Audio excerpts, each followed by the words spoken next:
Exciting day ahead of us. We've got a lot of content in a short amount of time. Very pleased to have so many senior executives and so many luminaries here.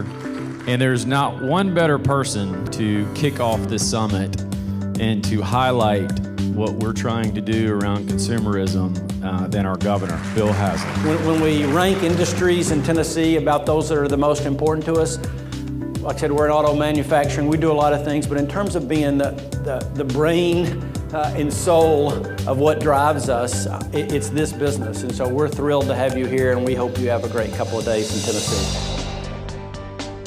I think the greatest opportunities that consumerism brings to the healthcare industry is we now have the opportunity to move from sick care to healthcare. So consumerism is definitely driving a lot of change in the business. Really requires an entire redefinition of how we approach health and healthcare. If you can combine the analytics and the personalization, then you've got a winning formula for healthcare as well as for retail. We have very quickly, in the last few years, moved into a tech-enabled healthcare services delivery model. It's not just about the quality of the physical care, it's about the entire cycle of care.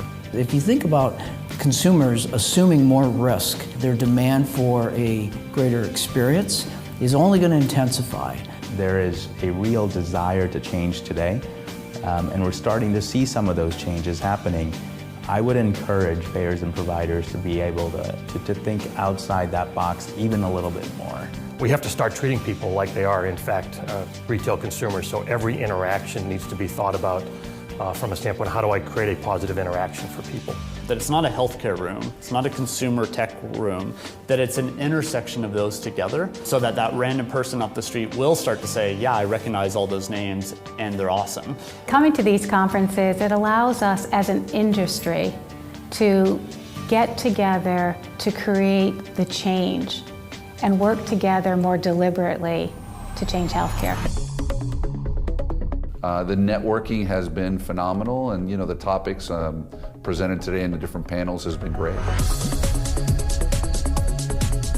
Look, there are a number of different conferences, summits that go on every year, and I have to make a decision about which ones do I attend. And when you can only do a few a year, this is one that I like to do. There's a lot of thought-provoking questions and answers and dialogue that's occurring in this summit that I find very useful and I will take back to my organization.